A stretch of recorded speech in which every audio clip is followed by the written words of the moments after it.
Well, here we are. Didn't want to be making this video, but we're pulling out the 2.3 and gonna be doing the 2.5 block with the 2.3 head. Unfortunately, the car did go zoom zoom boom. Got a really bad rod.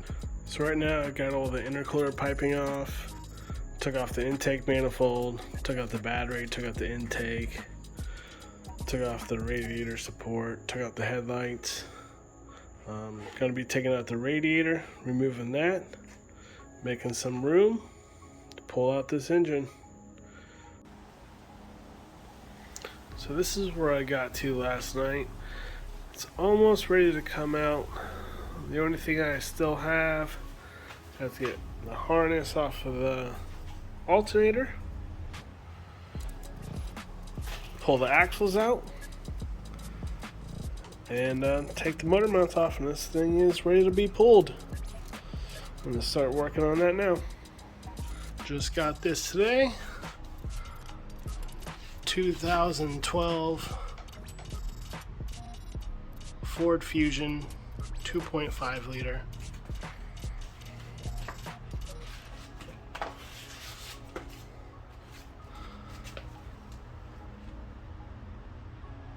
Got this from LKQ on eBay.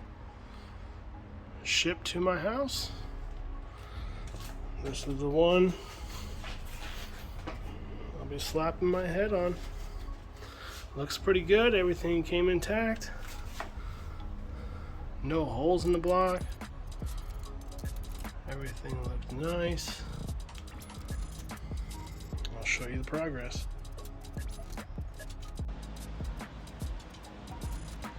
So there we are. Got the motor and transmission out.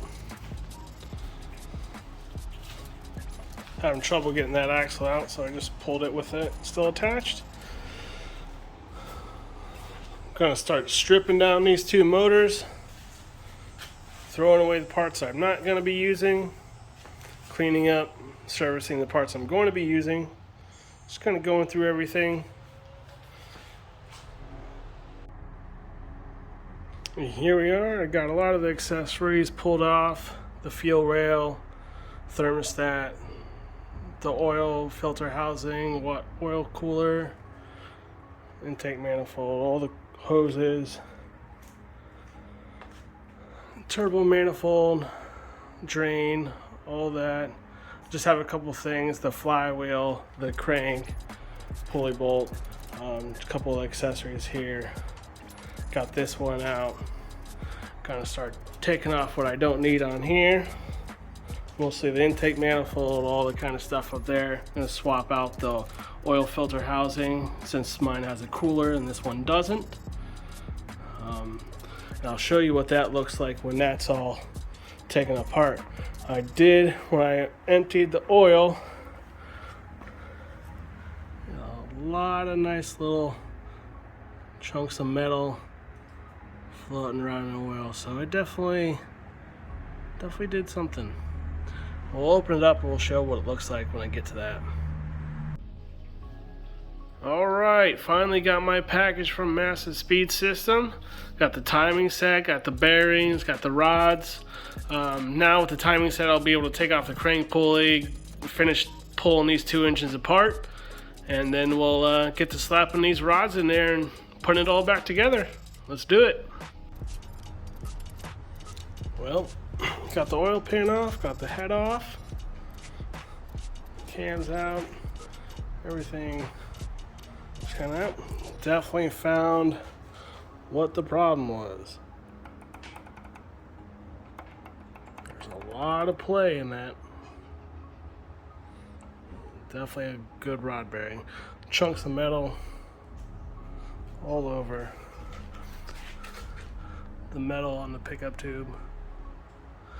Those pieces of metal were in the oil pan.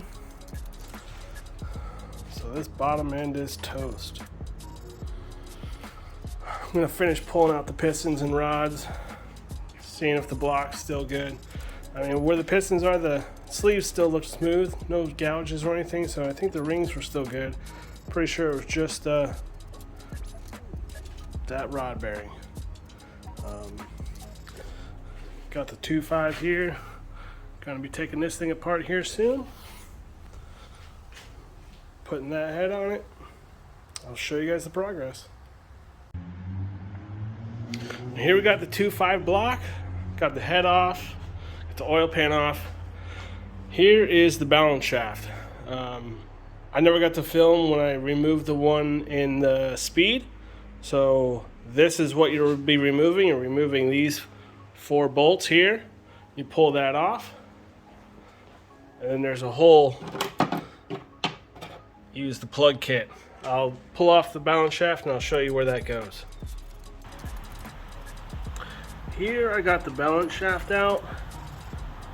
This is about 18 pounds inside your engine. That is not necessary if you don't mind a little bit of extra vibration. And honestly, if you don't have too extreme motor mounts, it's really not that bad. I have 88 Durameter motor mounts and it vibrates, but it's not it's not that bad. I bought a Mazdaspeed balance shaft delete, which came with the bolt, the plug, and the oil windage tray. So what you want to do is pull the balance shaft out first, then you take the bolt and plug, and towards the back of the engine there's 2 holes right here. This is the oil feed where the plug goes, and that is where the bolt goes. You want to put a little bit of Loctite on the bolt, so you definitely don't want that falling out into your engine as you're ripping down the street. I'll show you what it looks like when I'm finished. And here we are. Like I said, the bolt goes towards the front of the engine, the plug goes towards the rear. And that's all you need. Just, like I said, put some Loctite on there, torque that thing down, and you get rid of all this unnecessary weight. It's just honestly pretty heavy for what it is. And so I'm going to clean all that up, put that oil pan on here. Got a new oil pickup tube coming for this, since the old one sucked up a bunch of the metal. And gonna be changing out these rods here. I'll take you along for the ride. Alright, for the oil drain, since the 2.5 liter block doesn't have an oil drain fitting on the block, I drilled a hole using a step bit into the side of the oil pan, the 2.3 liter oil pan, the Mazdaspeed oil pan. Did it right a little bit offset to the bolt so that it can still be pulled with the drain on there. And I got the 45 degree 5/8 barb instead of the 90 degree, just to give a little extra clearance to be able to get that bolt out. I'll show you what it looks like when it's all finished up. And there it is. The 45 degree angle barb is installed. Now I did put a little RTV around the inside. It did come with 2 O-rings, so I did put the O-rings on there. A little RTV just to make sure that it's good oil sealed. And it's a little off-centered from that bolt, so you can still get to that bolt. Take off the oil pan, put on the oil pan. You might have to use a wrench, but at least you can still get to it and not have to remove the barb. One part down. There we are, the oil pan is ready. Got the return, got the baffle in. Just gonna clean it out one more time and it's ready to go back on the engine.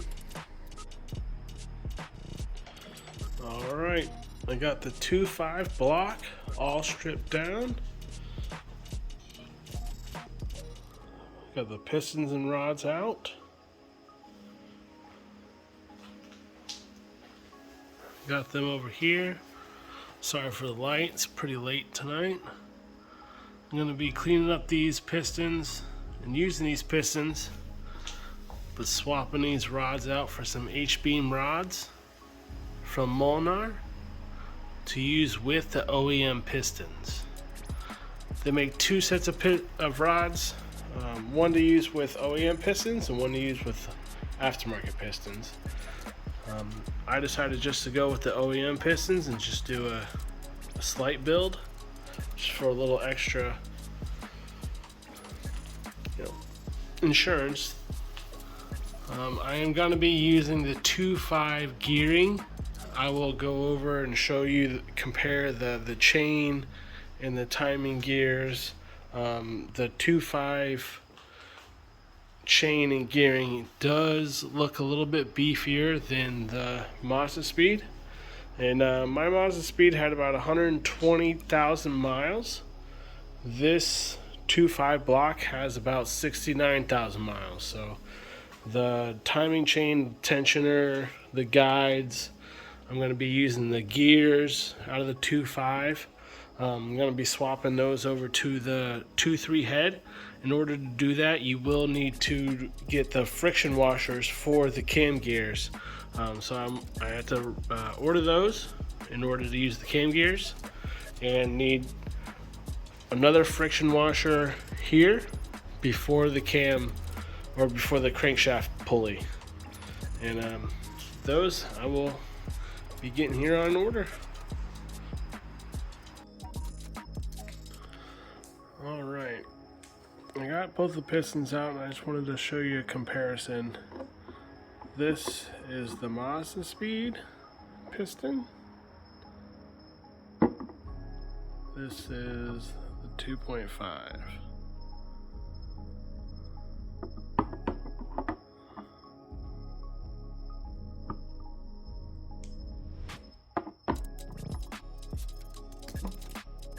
Mazdaspeed one's pretty beat up.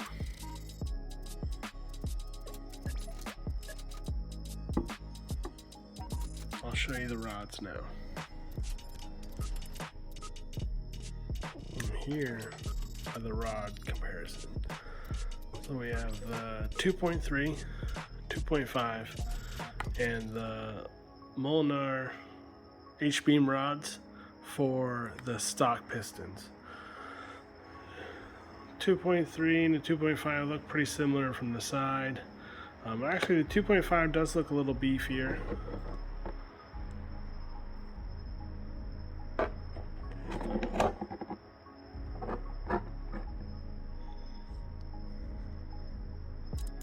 Honestly,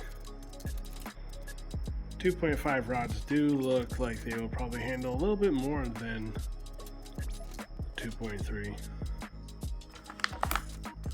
I want to take these out of the bag yet, but here is the H-beam.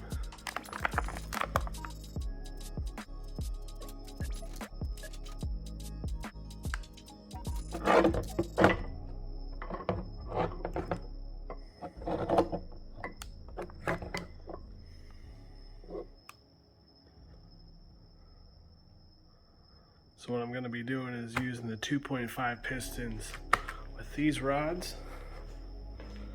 Using these right here. There's the rest of the old 2.5 rods.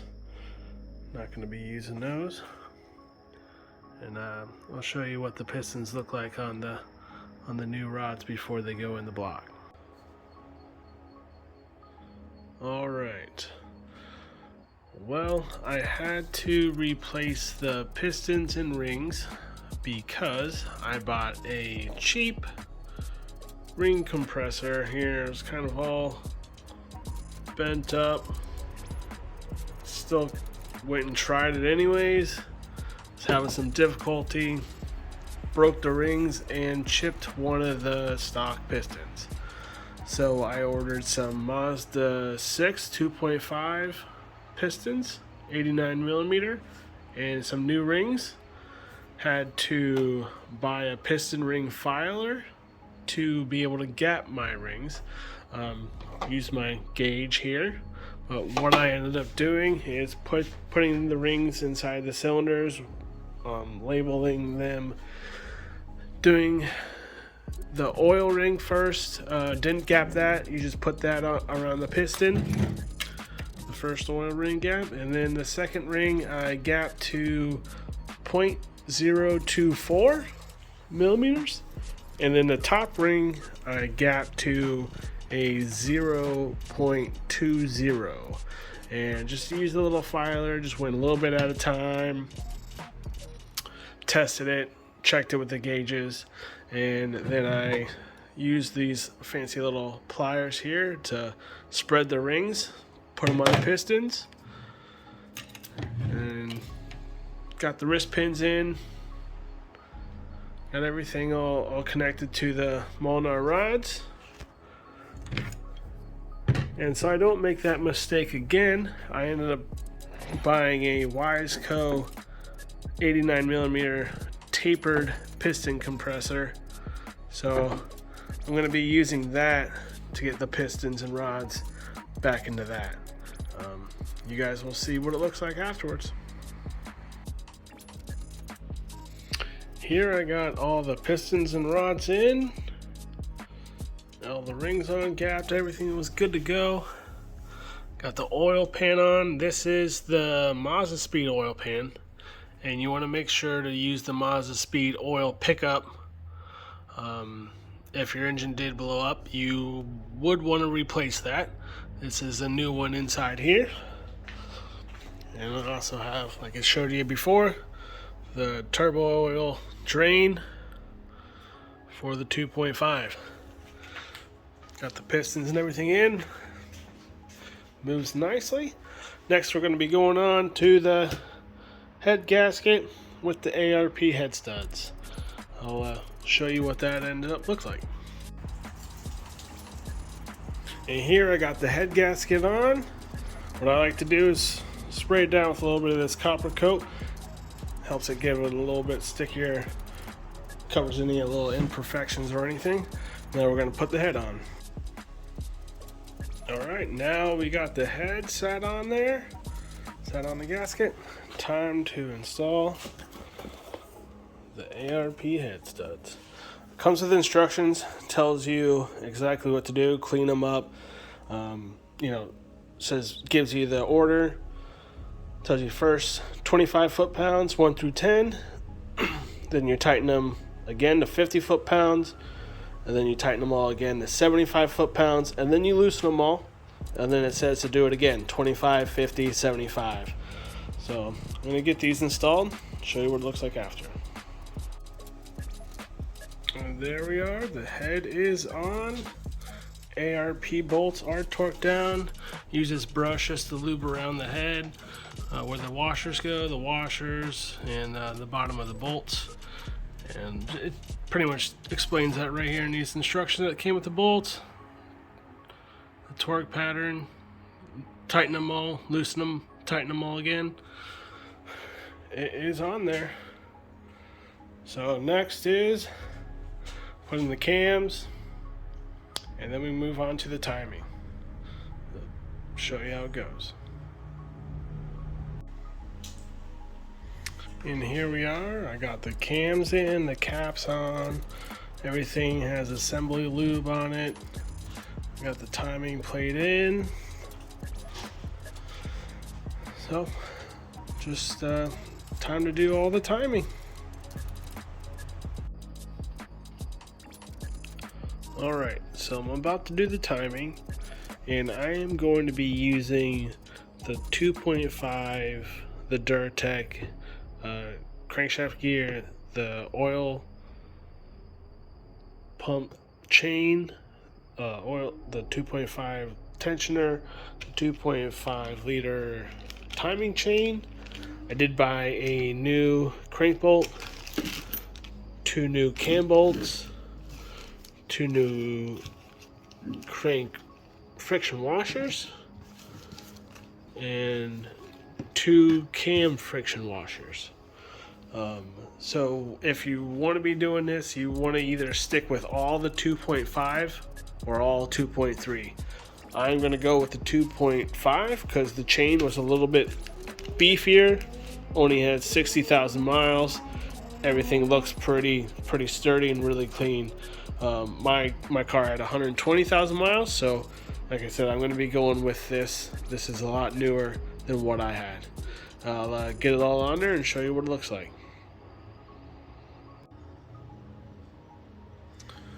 All right, well, I was finishing up all the timing, getting everything all timed up there. Had my timing plate in, everything, and I went to loosen the bolt. And it does say don't tighten or loosen anything with this plate in, and it snapped my camshaft here. So luckily the exhaust cam isn't that expensive. I got that on order. It should be here soon. And while I'm doing that, I just kind of thought I would mock up some of the turbo stuff, since I have to do the turbo oil feed. I'm going to be doing a turbo oil feed off a sandwich plate with an AM10 feed. It's a 36-inch turbo line. I did buy this Mamba feed kit, banjo kit. The restrictor is really small, so I'm going to be using the OEM restrictor. You can see the difference in that. I'm going to be using that. I'll keep this one just for backup. This was what I used for the drain. You guys saw what I did in the oil pan. This drain right there, use the original bolts. The bolts that came with this kit were too big, and like I said, just put this up for mock-up.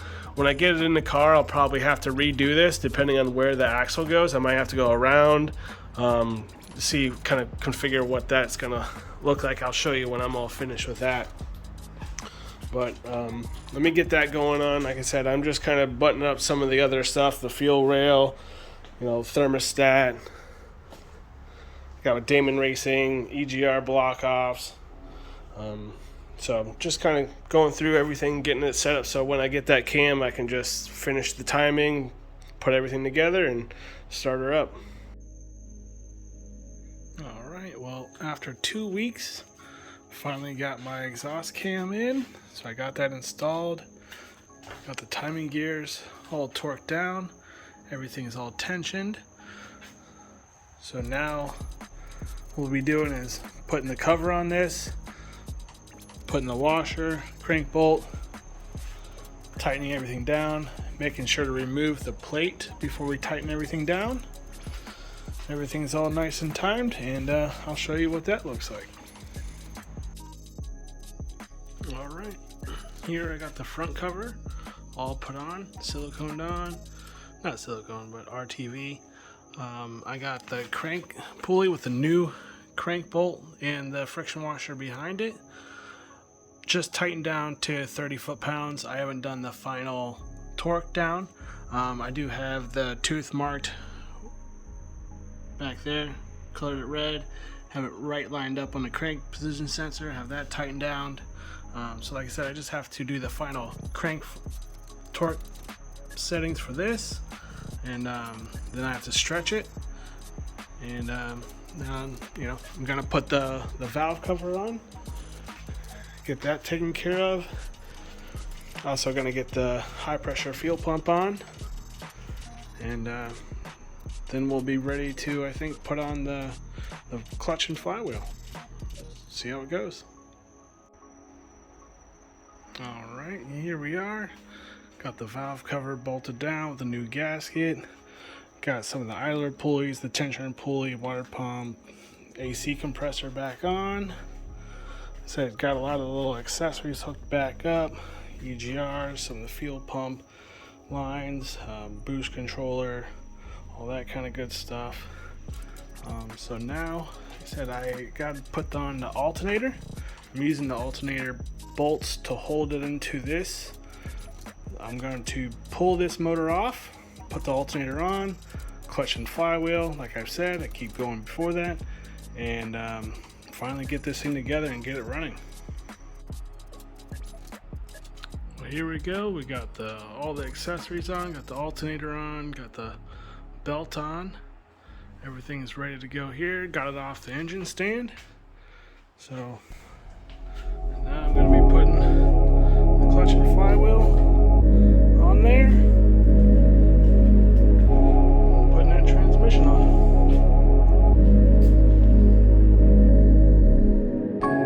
Okay. Well, I forgot to film a little bit, but I did get the clutch and flywheel on. Got the transmission on. And I had a friend come over and help me get the engine into. So I got all the mounts on, everything's on. So now it's just plug everything up, put the intake manifold on, fill it with fluid, spark plugs, and go from there.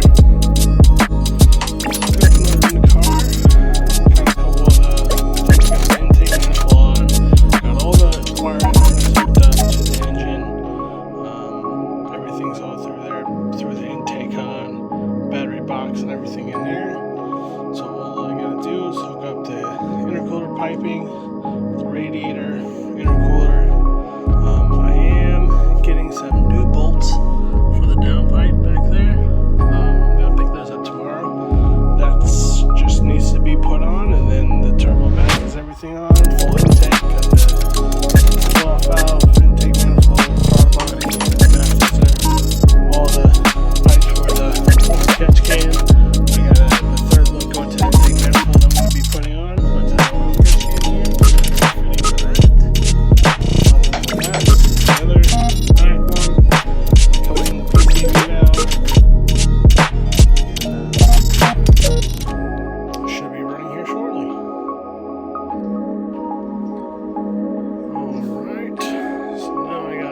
Radiator support, the intercooler front crash bar, all the intercooler piping hooked up, batteries in, downpipe hooked up, some new bolts, filled up the coolant, got to turn it on and let it bleed, filled up the oil, everything's good there, did the transmission fluid, drained it,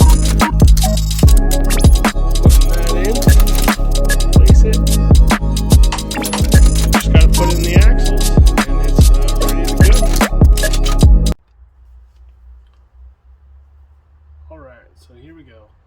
I unplugged the injectors and I cranked it over for a good couple, maybe a minute, minute and a half, let all the oil circulate through the block, let the oil pump it up, hopefully get some oil into the turbo. Plug the harness all back in now, and we're gonna give it a first start, see where it goes.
Next thing is to take this thing for a spin. Let's do it. Here we are, guys.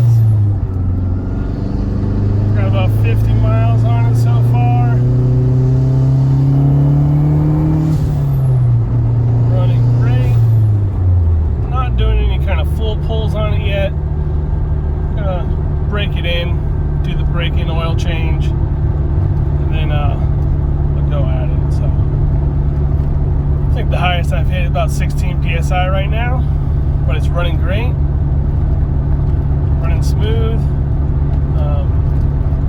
ever since I did the swap, it does say my doors are open all the time.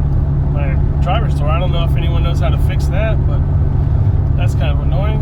Other than that, just have the same old ABS light from a wheel speed sensor, steering wheel light from me having the steering wheel angle sensor unplugged. No check engine light, idling smooth, running smooth. So all in all, pretty happy with this swap. You know,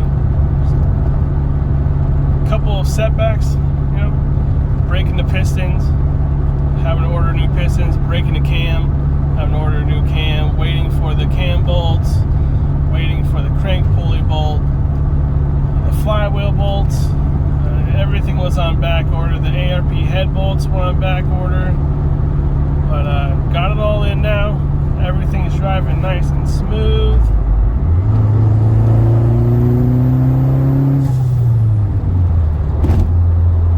Nice, no breakups, just nice and smooth.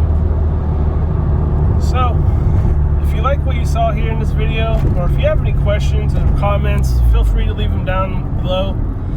Make sure to hit that thumbs up, that subscribe button. I'll definitely be having some more videos out driving this around. So stay tuned.